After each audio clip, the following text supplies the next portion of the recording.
લગભગ 2 વર્ષથી આ સિવિલનું પાણી ગંદુ, એકદમ પ્રદૂષિત પાણી પણ તમે જુઓ તો ગટર લાઈનની જે સગવડ એ લોકોએ આપી છે, એમાં સગવડમાં જે એમની કાર્યવાહી પૂરી કરતા નહીં.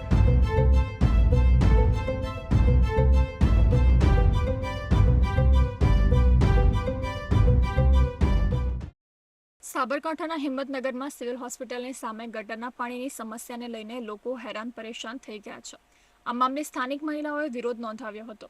સાથે જ જો સમસ્યાનું નિવારણ નહીં આવે તો આગામી સમયમાં આંદોલનની ચીમકી પણ ઉચ્ચારી છે. પાલિકાની નિષ્ક્રિયતા સામે સ્થાનિકોનો રોષ જોવા મળ્યો હતો. શહેરના મોતીપુરા વિસ્તારમાં નવી સિવિલ હોસ્પિટલની સામે ગટરના પાણી ઉભરાતા હોવાના કારણે સ્થાનિક વેપારીઓ તેમજ અહીંયા વસવાટ કરતા લોકો પરેશાન બની ચૂક્યા છે. એટલું જ નહીં પરંતુ અહીંથી પસાર થતા લોકો પણ સમસ્યાનો સામનો કરી રહ્યા છે. સિવિલની ગટરોનું પાણી સીધું જ બહાર આવતું હોવાનું અને સિવિલના લોકો જ અહીં પાણી ઠાલવી રહ્યા હોવાનો સ્થાનિકો દ્વારા આક્ષેપ કરવામાં આવ્યો છે. અહીં દૂષિત અને દુર્ગંધ મારતા પાણીથી સોસાયટી રહીશો સહિત વેપારીઓ અને અવરજવર કરતા લોકો પણ ત્રાહિમામ પોકારી ઉઠ્યા છે. તો સ્થાનિકો બીમારીનો પણ ભોગ બની રહ્યા છે. રાત્રે બહુ જ ગંધ મારે છે અને મચ્છરનો ઉપદ્રવ એટલો બધો છે કે જેથી કરીને ત્યાં ઊભું જ ના રહે. તમે રાત્રે 7 વાગ્યા પછી મારા ઘેર આવીને ઉભા રહો ને તો તમને એમ થાય કે આટલા બધા મચ્છર અને આવી રીતે કેટલી ગંદકી કરી છે. અંદર સિવિલમાં પણ તમે જુઓ તો ગટર લાઈનની જે સગવડ એ લોકોએ આપી છે, એમાં સગવડમાં જે એમની કાર્યવાહી પૂરી કરતા નહીં. કોઈ પણ જાતની શું કહેવાય, કોઈ પણ જાતનું સ્વચ્છતા નહીં રાખતા. અને ડબલ એન્જિન સરકારી મને એક એન્જિને ચાલતું નથી અહીંયા. અમારા ઘર આગળથી નીકળે છે. અમે જે ગ્રામ પંચાયતમાં રજૂઆત કરવા જઈએ છીએ તો એમ કહે છે કે તમે નગરપાલિકામાં રજૂઆત કરો. નગરપાલિકામાં રજૂઆત કરવા જઈએ છીએ તો ગ્રામ પંચાયતમાં રજૂઆત કરો. કોઈ અમારું સાંભળતું નથી. અમારા લગભગ 36 મકાનો છે. આ બાજુ રાજશામાજીમાં ખાસા મકાનો, 1000 જણાની પબ્લિક છે.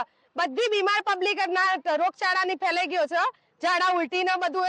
બાળકોને સ્કૂલમાં મૂકવું, અમારે નીકળવો રસ્તો, કોઈ રસ્તો નથી. ગંદકીમાંથી નીકળવું, એકદમ ગંદુ પ્રદૂષિત પાણી સિવિલનું એ બધું અહીંયાથી નીકળે છે. ઉભરાતી ગટરની સમસ્યા સામે આ મહિલાઓ એકત્રિત થઈ વિરોધ ઠાલવી રહી છે અને 2 સોસાયટીઓ અને સામે દુકાનદારો સહિત ખાણીપીણીની દુકાનોમાં ગ્રાહકો પ્રતિદિન આવતા હોય છે અને તેઓ પણ આ સમસ્યાનો સામનો કરી રહ્યા. છેલ્લા 2 વર્ષથી આ ગંદકી મામલે સ્થાનિકો દ્વારા હડિયોપોલ પંચાયત, હિંમતનગર નગરપાલિકામાં અનેકવાર મૌખિક તેમજ લેખિત રજૂઆત કરવા છતાં કોઈ નિવેડો ન આવતો હોવાને લઈ પાલિકાની નિષ્ક્રિયતા સામે સ્થાનિકોએ રોષ ઠાલવ્યો છે. લગભગ કેટલા 10-11 મહિનાથી આ રજૂઆત કરી, ડીનને રજૂઆત કરી, કલેક્ટર કચેરીમાં રજૂઆત કરી, ચીફ ઓફિસરને રજૂઆત કરી, છતાંય કોઈ નિર્ણય આવ્યો નથી.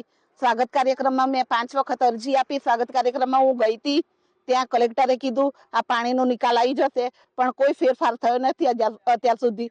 તો પછી અમે પબ્લિકનો સહારો લીધો, 2 સોસાયટીનો સહારો અને છેલ્લે મીડિયાનો સહારો લીધો.